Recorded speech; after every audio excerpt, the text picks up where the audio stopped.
तसा आमच्या ऐपतीनुसार एक छोटासा प्लॉट घेतला फ्रेंड्स कॉलनीला 1200 स्क्वेअर फूटचा. त्या दरम्यान आम्ही आता गेल्या 1 वर्षापासून तिथे बांधकाम करण्यासाठी धावपळ करतोय. आम्हाला जेव्हा प्लॉट आम्ही घेतला तेव्हापासून तर आतापर्यंत इतका त्रास झाला आहे, तर ते सहन न झाल्यामुळे आम्ही आज प्रेस कॉन्फरन्स घेतोय.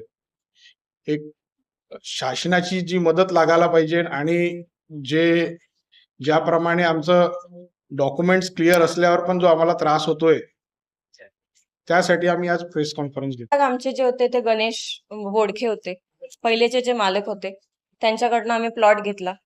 प्लॉटचे पूर्ण डॉक्युमेंट्स क्लिअर केले, आधी पडताळणी केली, प्रॉपर्टी पेपर म्हणजे ते पेपरला जे ऍडव्हर्टाइजमेंट देतात ते ऍडव्हर्टाइजमेंट आम्ही दिली.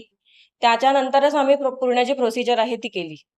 त्यानंतर आता बांधकाम करायला जात असताना तिथे आम्हाला बांधकाम करू देत नाही. तिथे प्लॉटला आमच्याच प्लॉट्स असून आम्ही आमच्या ऐपतीनुसार इकडून तिकडून पैसे जुळवाजुळव करून स्वतःचे इन्व्हेस्टमेंट खर्च करून आम्ही जो घेतलेला प्लॉट आहे तिथे आम्हाला परमिशनच नाही बिलकुल जायचे.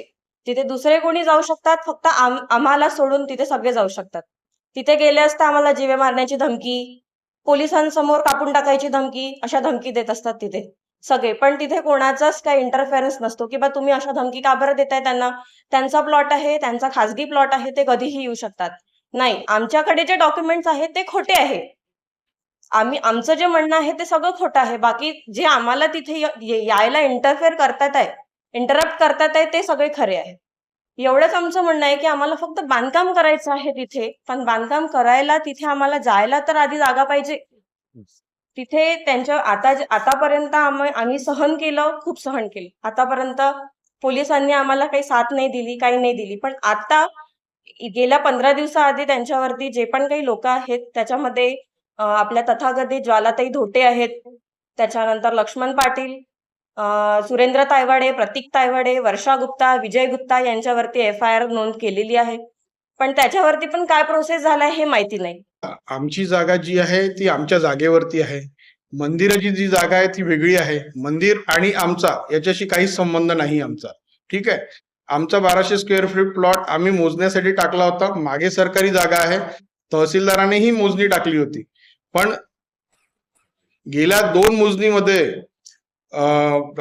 गव्हर्नमेंटला दबावाखाली आणून किंवा जेव्हा मोजणी करणारे जेव्हा येतात किंवा मोजणीसोबत पोलीसवाले पण येतात, त्यांची हकालपट्टी कशी करता येईल ते ज्वालाताईंनी करून टाकली. आम्ही इतक्या दिवसापासून जेव्हा आम्ही प्रोसेसनुसार चाललोय, आम्ही सगळ्या गोष्टीला फॉलो करतोय. जे डॉक्युमेंट्स हवे मालकी हक्काचे ते आमच्याकडे आहे. आमचा प्लॉट मोकळा आहे. पण देवाच्या नावाखाली आणि आस्थेच्या नावाखाली जेव्हा आमचा प्लॉट आता आम्हालाच विकावा, हा प्लॉट आम्हालाच द्या किंवा आम्हीच या प्लॉटचे मालक आहोत, अशा प्रकारचं आम्ही तिथे गेल्यावर आम्हाला हाकलल्या जाते किंवा आम्हाला प्रेशराईज केल्या जाते किंवा आम्हाला कमी पैशात कॉन्ट्रोवर्सी क्रिएट करून आम्हाला कमी पैशात विकावं, या प्रकारचा दबाव आम्हाला देण्यात येते. आम्ही जेव्हा तहसीलदाराकडे अप्लाय केला, तहसीलदारांनी ऑर्डर दिला, आम्हाला SDOनी ऑर्डर दिला, जिल्हा कलेक्टरनी ऑर्डर दिला. जेव्हा हे त्यांच्या लक्षात आलं की हे सगळे ऑर्डर आपल्या अगेन्स्ट मध्ये आहे, तेव्हा देवाचं नाव आठवून आणि देवाला पुढे करून ते सगळे ऑर्डर थांबवण्यात येत आहे. जेणेकरून जेव्हा जी जमीन आम्ही घेतली त्याचं प्रॉपर रजिस्ट्रेशन, म्युटेशन, टॅक्स, प्रत आमच्याकडे असा कुठलाच पुरावा म्हणजे डॉक्युमेंट नाही आहेत की त्या प्रॉपर्टी बद्दल नाही आहेत म्हणून. ज्वाला डोटेंनी आम्हाला 3दा आम्हाला म्हटलंय की बुवा आम्हाला हा प्लॉट देऊन द्या, तुमचे पैसे आम्ही तुम्हाला देऊ. 20 लाखाचा प्लॉट घेतला आम्ही. आम्हाला उगीच प्रेशराईज करून आम्ही प्लॉट कशाला विकू. मागच्या महिन्यात FIR झालेली आहे ट्रेस पासिंगची.